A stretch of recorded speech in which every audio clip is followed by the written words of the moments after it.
안녕하세요. 주권연구소 이형구 연구원입니다. 이번 아침 햇살은 국내 정치인데요. 국힘당 대선 선대위원장 자리를 두고 윤석열 후보와 김종인이 서로 갈등을 빚고 있죠. 이게 좀 됐어요. 이제 한 달도 더 되어가는 것 같은데 대체 얘네들이 왜 이러냐, 이거를 다뤄보려고 합니다. 물론 둘 다 권력욕이 있어서 그게 충돌하고 있는 거죠. 그런데 좀 더 자세히 들여다보면 분석할 수 있는 중요한 것들이 있습니다. 일단 둘이 갈등하는 기본 원인은 이거죠. 김종인은 자기가 총괄선대위원장을 하려면 전권을 받아야겠다라는 거고, 윤석열은 그렇게는 못하겠다는 거예요. 이 갈등이 심해서 윤석열은 김종인한테 그 양반 뭐 이런 식으로 부르고, 이런 거 보면은 윤석열이 참 싸가지가 없죠. 홍준표한테도 야 그만해라 좀 이러면서 어깨를 막 팍 치고, 김종인한테는 그 양반이 어쩌고 이러고 있어요. 예의가 없는 거죠. 그리고 김종인은 윤석열한테 뭐라고 그랬냐면은 주접 떨고 있다고 그랬어요. 근데 특이한 거는 협상은 계속한다는 거죠. 더 이상한 건 뭐냐면 이러면서 쟤네들이 손해를 많이 봤다는 거예요. 여론조사를 보면 윤석열이 국힘당 후보로 선출됐을 때부터 얼마 전까지만 해도 윤석열과 이재명 후보 지지율 격차가 10%포인트 정도나 났어요. 이 정도면 크게 난 거죠. 그런데 11월 23일, 24일 이때 조사 결과를 보면은 윤석열 후보 지지율이 이재명 후보한테 다 따라잡혔습니다.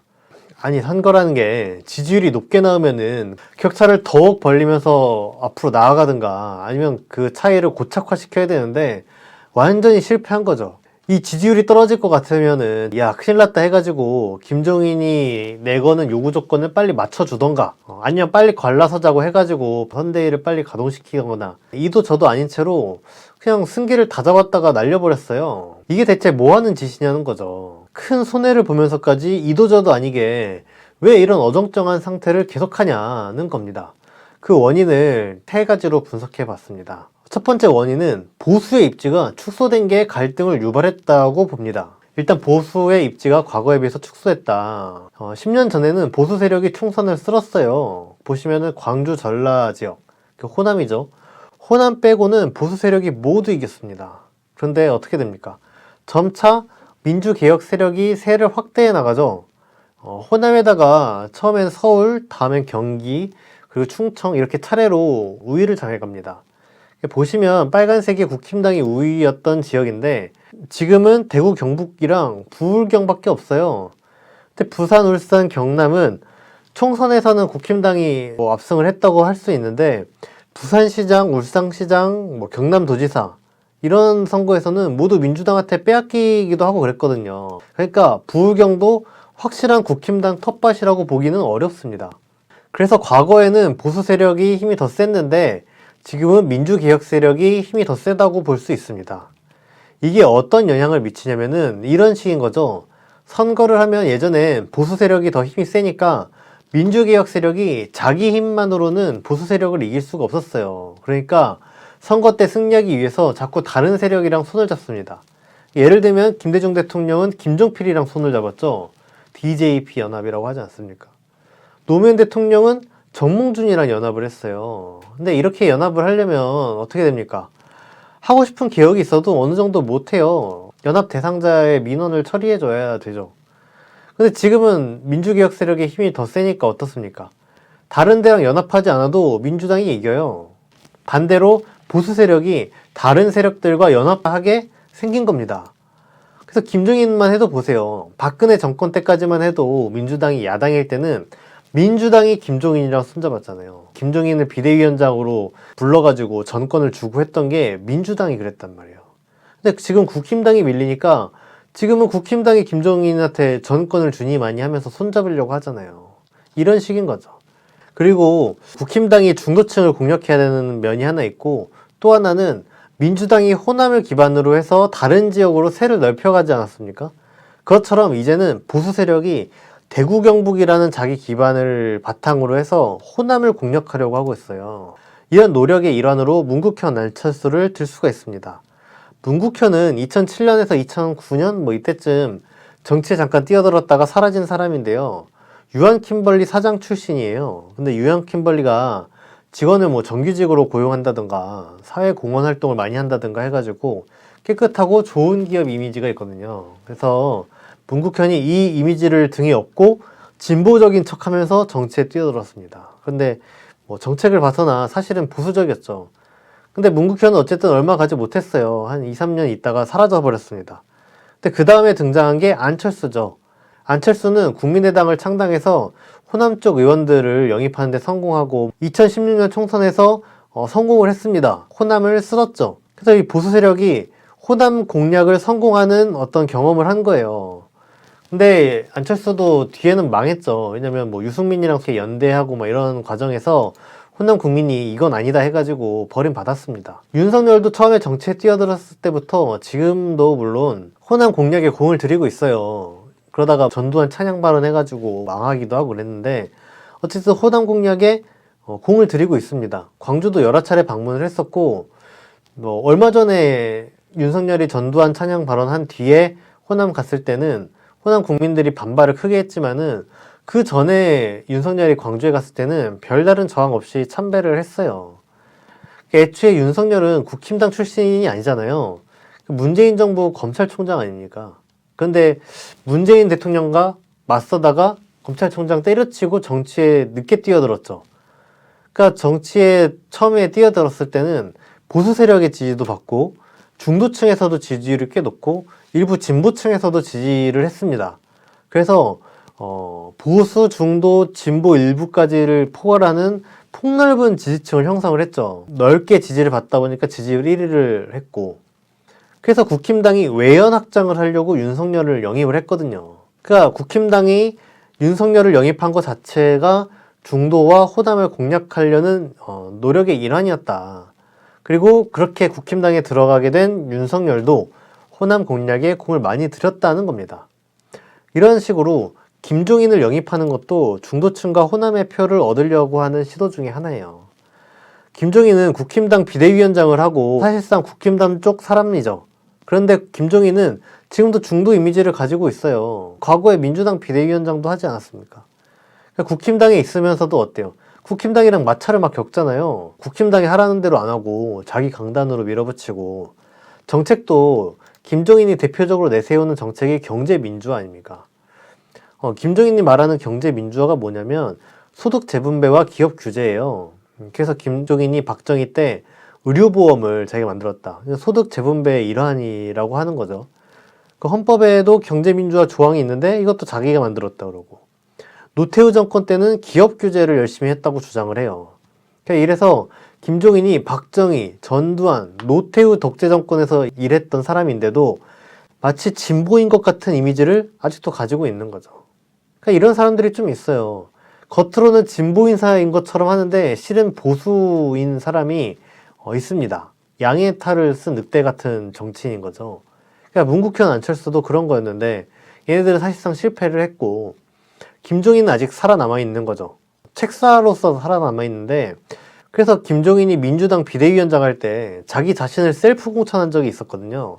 근데 여론이 안 좋아가지고 철회를 했어요. 어쨌든 김종인이 이런 식으로 직접 출마하지는 않아서 그런지 몰라도 책사로 오래 살아 있습니다. 이래서 윤석열 후보가 김종인한테 목을 매는 거예요. 김종인을 내세우면 중도층의 표를 확장하는 것과 호남 공략하는 데 도움이 되기 때문입니다. 호남에서도 김종인에 대해서는 특별히 반감이 없어요. 윤석열이 김종인 말고도 민주당 출신인 김병준이나 김한길을 선대위에 영입을 했거든요. 이게 큰 영향력이 없었어요. 왜냐면 국민들이 아마도 김병준이나 김한길은 국힘당이나 다름없는 사람이다 이렇게 생각하는 것 같아요. 이 선대위 꾸리면서 김종인 카드 말고는 다른 카드들은 중도층 확장과 호남 공략에 도움이 되지 않았어요. 그것 때문에 더더욱 김종인이 필요한 게 된 거죠. 윤석열한테. 윤석열 입장에서는 사실은 김종인이 전권을 달라고 하는 거는 횡포 같은 거거든요. 자기가 후보잖아요. 윤석열이 후보인데 전권을 달라고 하면은 자기보다도 위에 있겠다는 거거든요. 나 건들지 마라 이런 거잖아요. 그러니까 이게 횡포라고 할 수 있는데 횡포를 부림에도 불구하고 삼고초려하면서 영입하려고 노력하고 있다. 이게 김종인이 윤석열한테 그만큼 필요하기 때문이다 라고 할 수 있습니다. 윤석열과 김종인이 갈등하는 두 번째 원인은 국힘당 내에서 신구 세력이 충돌하기 때문이기도 해요. 국힘당의 전통적인 주류 세력, 구주류 세력이라고 하겠습니다. 구주류 세력은 나경원, 주호영 같은 사람이거든요. 그리고 새로운 주류 세력, 신주류 세력이라고 하면 이준석 같은 사람 말하는 거죠. 구주류 세력은 일단 박근혜 탄핵 촛불로 심판을 받았습니다. 그래서 이 사람들이 국힘당을 이끌어 봤지만 2018년 지방선거, 2020년 총선에서 참패를 했죠. 그래서 구주류 세력으로는 국힘당이 부활할 수가 없겠구나라는 거를 재차 확인을 했는데, 그렇다고 이 세력들이 기득권을 놓을 수가 있습니까? 없죠.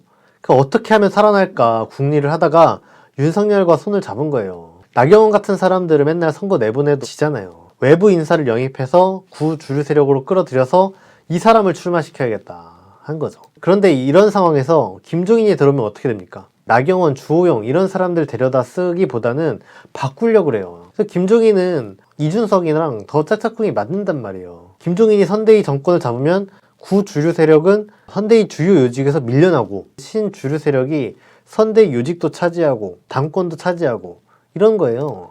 왜냐면 이 신주류 세력들은 구주류 세력들을 물갈이해야 된다고 생각합니다. 그러니까 신주류 세력이 바른미래당 만들었던 세력들이라고도 할 수 있는데, 바른미래당도 왜 만들었습니까?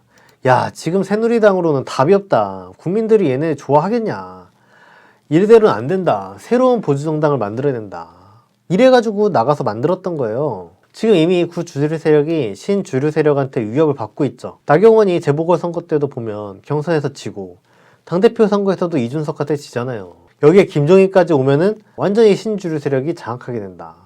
그럼 대권을 빼앗기는 거기 때문에 구주류 세력은 완전히 밀려나고, 또 지방선거도 있어요. 내년에 지방선거 공천권도 신주류 세력한테 돌아간다. 근데 앞서 살펴본 것처럼 구주류 세력이 승리를 하려고 해도 중도층이나 호남을 공략해야 돼요. 근데 그러려면 김종인이 필요하죠. 구주류 세력 입장에서는 김종인을 데려오되 자신들의 권력을 위협하진 말아야 되는 거예요. 조건이 까다롭죠. 그러니까 김종인이 정권을 달라고 하는데 못 주는 거죠. 근데 국힘당이 김종인으로 해가지고 총선도 치르고 재보궐선거도 치렀었거든요. 근데 재보궐선거까지는 의석이 몇이 안 되니까 괜찮은데, 총선이랑 대선은 김종인한테 전적으로 맡길 수가 없는 거죠. 그래서 지난 총선 때는 김종인이 미래통합당일 때 미래통합당에 들어가긴 했는데 4월 15일 날 선거였는데 3월 말에 합류했어요. 그러니까 후보 다 정해지고 중요한 거 다 끝나고 난 뒤에 국힘당이 김종인을 영입한 거죠. 지금도 보십시오. 김종인이 합류하기 전에 선대위 요직을 다 인선을 해버렸어요. 인선한 사람들이 누굽니까? 권성동, 김성태, 주호영 이런 사람들이잖아요. 그러니까 장제원이랑 나경원 빠졌는데, 장제원은 아들 문제 때문에 스스로 빠졌고, 나경원은 이준석이랑 당대표 경선을 했기 때문에 나경원이 등판하면은 감정 싸움이 불필요하게 벌어질 수 있죠. 그래서 빠진 것 같고, 장제원이나 나경원 이런 사람 빼놓고는 다 이제 주류 세력들이 요직을 차지했단 말이에요. 이렇게 해놓고 김종인 오라는 건 거죠. 원래 정확한지는 모르겠지만 김종인이 선대위에 윤희숙 뭐 이런 사람 앉혀놓길 바랬다고 보도에 나오기도 하더라고요. 그러니까 김종인이 정권을 잡으면 구주류 세력이 쭉 밀리게 되고, 윤석열은 자기가 후보인데 정권이 김종인한테 가 있으면은 자기는 바지 사장이 되지 않습니까? 뭐 김종인이 정권 잡으면은 윤석열을 말하는 자리에 안 내보낼 수도 있지 않을까. 야, 차라리 너 말하는 것보다 가만히 있는 게 낫겠다 이러면서 막. 구체적인 건 어떻게 될지 몰라도 확실한 거는 김종인이 정권을 잡으면 윤석열은 바지 사장이 된다는 거죠. 이런 것들을 막으려고 구주류 세력이 김종인과 신주류 세력을 견제하고 있는 겁니다. 윤석열과 김종인이 갈등을 지속하는 세 번째 원인은 윤석열의 기질에서도 찾을 수가 있어요. 윤석열의 기질이 뭐냐? 파쇼 기질이죠. 윤석열이 전두환을 보고 5.18 빼놓고는 정치를 잘했다 뭐 그랬잖아요. 이거부터가 자기도 전두환처럼 하고 싶은 거예요. 독재 본능을 갖고 있다는 거죠. 독재라는 게 뭡니까? 다 자기 뜻대로 돼야 되고 자기가 장악하고 자기가 주도해야 되죠. 근데 독재자가 자기 부하한테 전권을 주는 경우가 있습니까? 전권은 자기한테 있어야 되는 거죠. 독재자한테는. 전권을 주면은 자기는 바지 사장이 되는 건데 그 꼴은 못 보는 겁니다. 이게 사실 윤석열이 실력이 있으면은 김종인이 전권을 달라고 해도, 야 어쭈 귀엽네, 그래 어디 네가 한번 해봐라, 잘하면 이뻐해주고 잘못하면 아주 날라간다 뭐 이렇게 할 수도 있죠. 그리고 실력이 좋으면은 이런 방향으로 가야 된다고 생각한다. 그래서 이런 정책으로 밀어줘라 해가지고 김종인이 자기 뜻에 맞게 움직이도록 다룰 수도 있어요. 실력이 좋으면. 어쨌든 실력만 있으면 김종인이 전권을 달라고 했을 때도 전권을 주면서 김종인을 품고 자기 입지를 살려서 자기 뜻대로 운영할 수가 있습니다. 근데 문제는 뭐예요? 윤석열이 실력이 없는 거죠. 아니 글로벌 리더스 포럼인가? 뭐 거기서는 프롬프트에 대본이 안 띄워졌다고 해가지고 사회자가 시작해주세요 라고 했는데도 시작을 못하고 멀뚱멀뚱 한 2분 정도를 침묵하고 있었다는 거 아닙니까? 아니 설령 대본을 꼭 읽어야 된다라고 생각을 하더라도 지금 준비 중이어가지고 좀만 기다려달라 뭐 이렇게 하면서 인사를 하거나 잠깐 자기 지지에 도움이 될 만한 여담을 좀 할 수도 있는 거잖아요. 근데 그런 거를 전혀 안 하고 아무 말도 안 하고 멀뚱멀뚱 있었다는 겁니다. 최근에는 어떤 학생들을 만났는데 이 학생들이 삼국지에서 어떤 사람을 좋아하냐고 물어봤어요. 이게 뭐 어려운 질문입니까? 뭐 유비가 인덕이 있어서 좋은 것 같다거나 제갈량이 똑똑해서 좋다거나 조조가 뭐 군주로서 성공을 했다고 볼 수 있는데 통치력이 있다고 할 수 있지 않겠냐 라거나 아무 말이나 해도 돼요. 사실은 유비, 관우, 장비 이 정도는 알잖아요. 사람이 아무 말이나 해도 언론들이 어련히 알아서 포장해 주지 않겠어요? 근데 윤석열이 대답을 회피했어요. 누구를 말하면 정치적으로 또 어쩌고저쩌고 논란이 된다면서 막 이렇게 피했단 말이에요. 한심하죠. 국힘당 경선 토론할 때도 보세요. 대표적으로 청약통장. 유승민 후보가 청약통장 만들어 본 적 있냐고 물어봤어요. 없으면은 만들어 본 적 없다 이렇게 대답하면 끝나잖아요. 근데 거기다 집이 없어서 안 만들어 봤다고 사족을 붙여가지고 이 사람이 청약통장을 모르는구나. 이거 들통나게 만들었죠. 근데 사실 모른다고 이제 비난 여론이 막 생기면은 몰랐다, 미안하다 뭐 이렇게 하면 끝이에요. 모르려면 모른다고 하면 됐는데 뭐라고 윤석열이 대꾸를 했냐면은 야 청약통장 모르면 치매 환자 아니냐 뭐 이런 식으로 역정을 했어요. 적반하장으로. 인정을 하고 사과 같은 걸 해야 되는데 오히려 상대방한테 역정을 내는 스타일을 한 거죠. 너무 과하게 반응한 거잖아요. 이렇게 과민 반응이 나오는 건 뭡니까? 윤석열이 실력이 없는데 실력이 없다는 걸 스스로 아는 거예요. 그리고 그게 부족하다고 자기가 생각하는 거죠. 자기가 부족한데 독재자 기질은 있어. 그래서 대장 노릇은 해야 되겠어. 이렇게 되면 어떻게 합니까? 사람이 속이 좁아지고 포용력이 없어지는 거예요. 그러면 어떻게 돼요? 김종인 같이 고분고분하지 않은 사람이랑은 같이 일할 수가 없는 거죠. 근데 아까도 말했지만은 이런 상황이지만 김종인이 없으면 안 될 것 같은 거니까 어떻게 합니까? 김종인을 영입하되 윤석열이 자기가 우위에 있는 거다라는 걸 확실히 해놔야 되는 거예요. 그래서 기싸움을 하는 거죠. 그 다음으로는 윤석열이 독재자 기질 때문에 구주류 세력이랑도 갈등이 있어요. 윤석열이 원래 국힘당 사람이 아니지 않습니까? 구주류 세력이 자기들 혼자로는 부활할 수가 없을 것 같으니까 윤석열이랑 결탁을 한 거거든요. 윤석열도 국힘당에 자기 세력이 없잖아요. 그러니까 구주류 세력이랑 손을 잡은 거예요. 윤석열이 정말 자기 힘으로 당을 장악했으면 선대위나 국힘당 사무총장 이런 거에 한동훈 같은 자기 측근을 앉혀야죠. 근데 그러지 못하는 거잖아요. 없어요. 윤석열 사람이. 사무총장에 권성동 앉히고 가 국힘당 주류 세력들이거든요. 그러니까 윤석열이랑 구주류 세력이 결탁한 관계지 완전히 한 몸은 아니에요. 그건 무슨 뜻이냐면은 윤석열이랑 구주류 세력도 서로 싸울 수 있다. 왜냐면 구주류 세력은 윤석열을 장기말 정도로 생각할 거 아니에요. 얼굴 마담해라. 근데 윤석열은 기질상 자기 하고 싶은 대로 해야 돼요. 근데 어쩔 수 없이 구주류 세력이랑 얽매여 있는 거예요. 자기 세력이 없으니까. 사분오열하는 콩가루 집안 상태인 겁니다. 그러다 보니까 이런 일도 생기죠. 홍준표랑 윤석열 보십시오. 윤석열이 TV 토론하다가 홍준표 어깨를 팍 치면서 야 그만해라 진짜 이랬어요. 홍준표가 나이도 더 많습니다. 검사 기수로도 까마득해요. 윤석열이 이렇게 막대할 수 있는 위치는 아니거든요. 그러면 홍준표가 어떻게 했겠습니까? 화가 머리끝까지 치밀어 올랐겠죠. 그러면 어떻게 해요? 야 너 뭐냐 이러면서 윤석열 저거 안 되겠네 해가지고 막 공격하고 혼내줬을 거 아니에요. 그게 정상인데 그런데 그렇게 하지 못했어요. 찍소리 못했습니다. 사적으로도 그렇고 TV 토론이나 이런 데서도 꼼짝 못했어요. 국힘당 경선 토론 같은 경우에는 홍준표나 유승민이 윤석열을 상당히 봐줬습니다. 눈에 띄게 봐주는 게 보였죠. 홍준표가 토론을 잘 못했어요. 윤석열이 워낙 말솜씨가 없잖아요. 아는 것도 없고. 그래서 경선이 본격화되기 전부터 야, 윤석열 토론하면은 완전 망할 거다, 이런 예측이 많았거든요.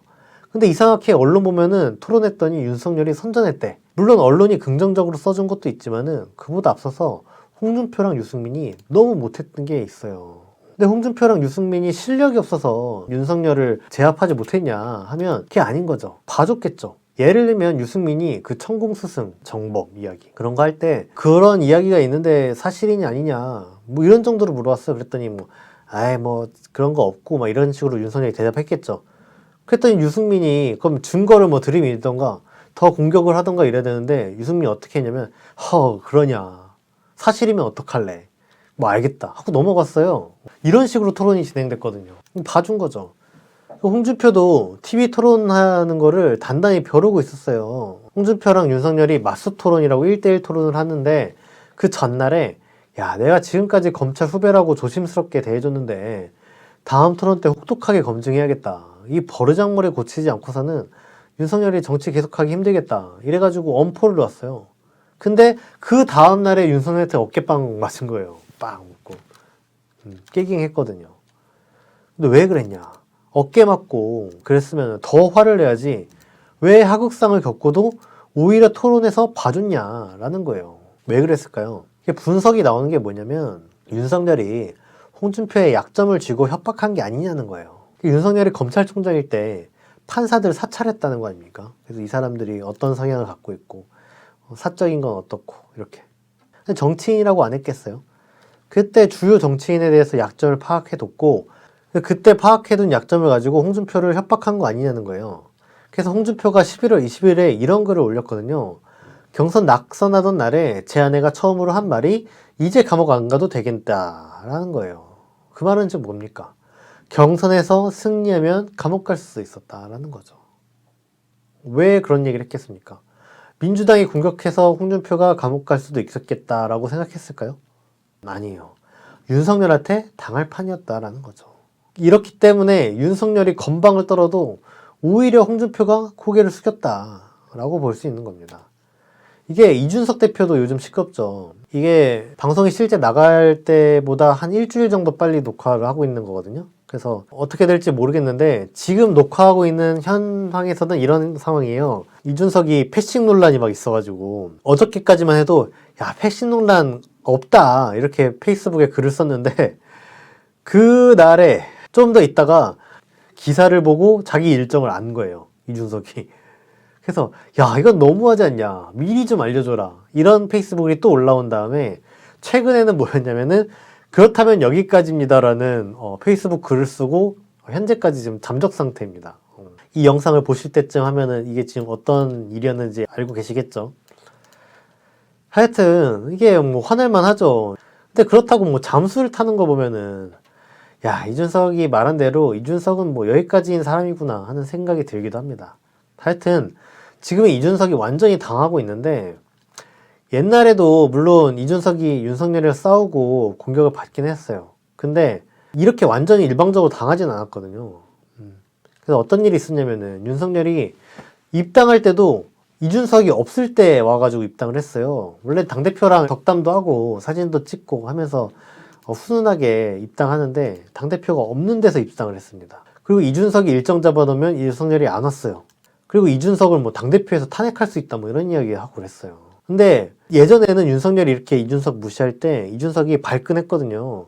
그래서 윤석열한테 야, 저거 정리된다 이렇게 이야기도 하고 고발 사주가 터지니까 야, 우리의 후보가 연루되어 있으면 이건 심각한 문제다 이래가지고 당무검사를 하겠다 이렇게 했어요. 이건 이준석이 윤석열 죽이겠다 이런 말이지 않습니까? 그런데 이랬던 이준석이 갑자기 태도를 바뀝니다. 9월 3일 날 이런 보도가 나와요. 이준석의 아버지가 제주도에 땅 투기를 했다, 이런 보도가 나옵니다. 그 뒤에 이준석이 태도가 바뀌어요. 보도가 나온 게 9월 3일 금요일입니다. 근데 9월 4일, 5일 주말이죠. 주말 지나고 9월 6일 날에 이준석이 고발사주 윤석열이 떳떳하더라, 이건 정치 공작이 맞다, 왜냐면 윤석열이 떳떳하다고 했기 때문에, 이런 식으로 입장을 바꿔요. 그러니까 이게 뭡니까? 윤석열이 사찰을 해가지고 얻은 정보로 이준석을 공격을 한 거죠. 당무검사까지 하고 막 이런 식으로 나오니까. 그리고 이준석이 고개 숙인 겁니다. 이준석이 굴복을 하니까 이준석 아버지 투기 보도가 쏙 들어갔어요. 포털 사이트에서 날짜별로 검색하실 수 있는 분들은 시간 나시면 한번 해보십시오. 기사가 정말 놀랍게도 뚝 끊깁니다. 그러니까 홍준표가 경선에서 져서 감옥 안 가게 됐다 뭐 이랬는데 윤석열이 홍준표나 이준석이나 이런 식으로 길들이는구나 하는 걸 알 수 있는 거죠. 여기서도 윤석열의 파쇼 기질이 보이는 거야. 국힘당이면 같은 편이잖아요. 근데 같은 편이더라도 약점 잡아서 협박하고 흔들고 길들이는 거죠. 이게 검찰이 정통적으로 써오던 수법이기도 합니다. 최동욱 검찰총장 사례가 있지 않습니까? 이 최동욱 총장이 박근혜 당시 부정선거 의혹이 있었는데 이거 수사하라고 했거든요. 그랬더니 갑자기 최동욱 총장한테 혼외자식이 있다는 보도가 나오고 최동욱 총장이 사임해버렸어요. 그리고 그보다 앞서 1999년에는 김태정이라는 검찰총장이 있었는데 이때 대전 법조비리 사건이라고 해가지고 검사장 이런 사람들이 연루된 비리 사건이 터졌거든요. 그랬더니 검찰 내부에서 비리 당사자가 항명을 했습니다. 근데 이 항명한 사람들이 뭘 했냐면은 당시 검찰이 조폐공사 노조가 파업을 일으키게 유도를 했다라는 이야기를 언론에 흘렸어요. 그래서 이게 보도가 난 거예요. 그러니까 그때 조폐공사 파업 유도 뭐 이런 식으로 사건 이름이 알려져 있는데 그때 당시 검찰총장이 김태정이었으니까 이 사람이 사퇴를 하게 된 거죠. 이 보도 때문에. 김태정 총장이 법무부 장관으로 승진을 했었거든요. 근데 이 법무부 장관 임명된 지 보름 만에 사임해버렸어요. 이것 때문에. 그러니까 이게 검사들의 수법인 거죠. 자기 말 듣게 길들이는 수법. 근데 이런 식으로 하면은 사람을 굴복시킬 수는 있지만 화합을 이루지 못하잖아요. 그러니까 홍준표도 비대위 안 들어오고 이준석도 여기까지다 뭐 이런 얘기하고 그러는 거예요. 윤석열이 이런 식으로 하니까 국힘당이 완전히 콩가루가 되고 있는 거죠. 여기까지 해가지고 윤석열과 김종인이 왜 갈등을 계속하고 있냐 살펴보았습니다. 짧게 요약하면은 보수 세력의 힘이 약해졌기 때문에 김종인한테 매달릴 수밖에 없는 이런 상황이 하나 있고, 근데 이 와중에 구주류 세력과 신주류 세력 간의 권력 투쟁이 벌어지고 있는 거고, 거기다가 윤석열의 기질 자체도 김종인에게 전권을 주고 받아들이기가 어렵다는 겁니다. 그래서 이런 갈등 요소들이 국힘당을 궁지에 몰아넣고 콩가루 지방꼴로 만들었죠. 그럼 이제 앞으로 어떻게 되겠냐를 짧게 살펴보면은 윤석열이 독재자 기질이 있잖아요. 웬만큼 잘못해도 고집대로 갑니다. 비난을 받아도 그래요. 비난을 받더라도 야 여기서 내가 약한 모습 보이면 사람들이 싫어한다. 무조건 강하게 나가야 된다.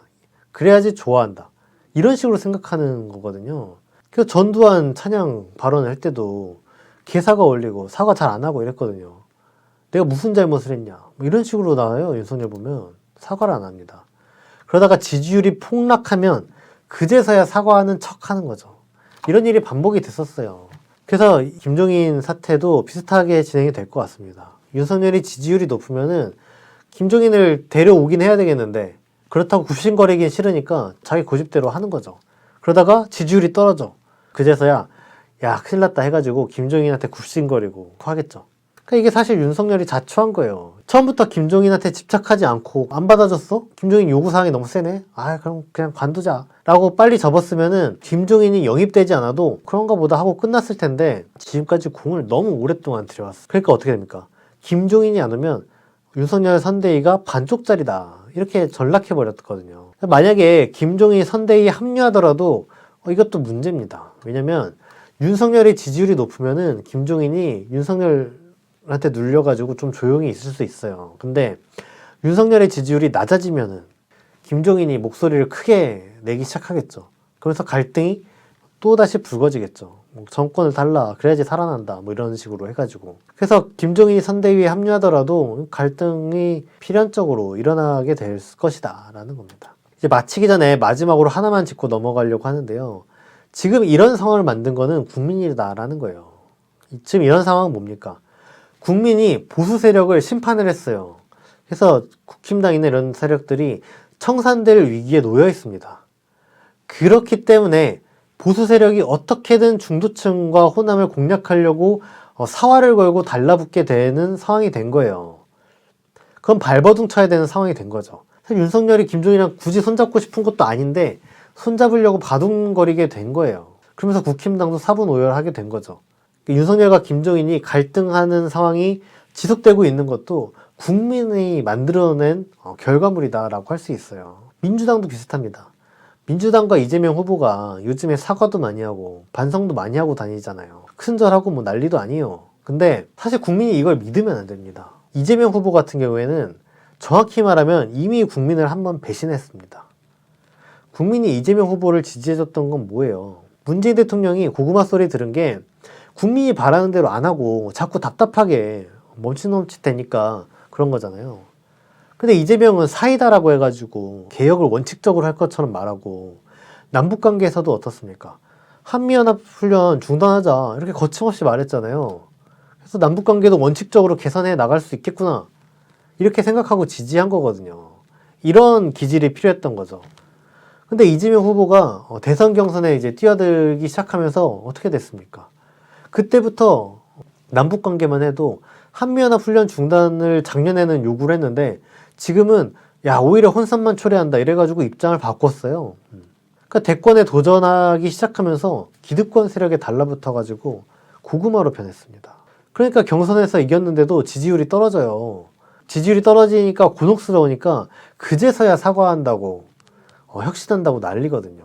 그러면 이재명 후보가 지지율이 안 떨어졌어도 지금처럼 사과하고 쇄신한다고 했겠어요? 아니죠. 그건 지금 무슨 말입니까? 쇄신을 안 해도 됐으면은 안 했을 거라는 거예요. 이건 진심이다라고 볼 수 없죠. 그러면 이재명 후보와 민주당이 지지율이 높아 그리고 당선이 됐어. 그러면 어떻게 됐겠습니까? 자기 성찰을 해가지고 반성할 때 알아서 반성하고 쇄신할 때 알아서 쇄신하고 이러겠어요? 아니에요. 지지율이 높아지면 다시 고개가 뻣뻣해지고 국민이랑 다른 길을 가게 될 겁니다.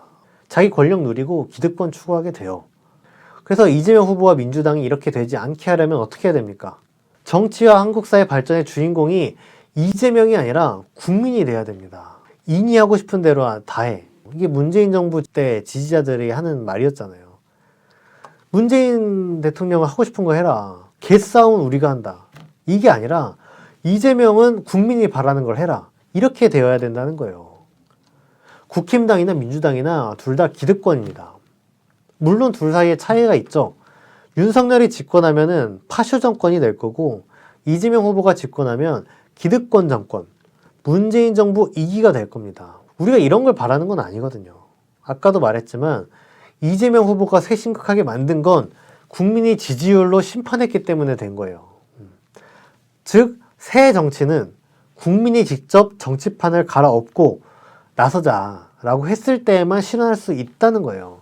국민 마음에 안 들면 국힘당은 물론 청산해야 되고 민주당도 혼쭐을 내줘서 바로 잡아야 되는 겁니다. 국민이 객이 되면 안 된다. 국민이 주인이 되어야 된다라는 겁니다. 여기까지 해가지고 이번 아침 햇살은 마치도록 하겠습니다. 지금까지 시청해주셔서 감사합니다.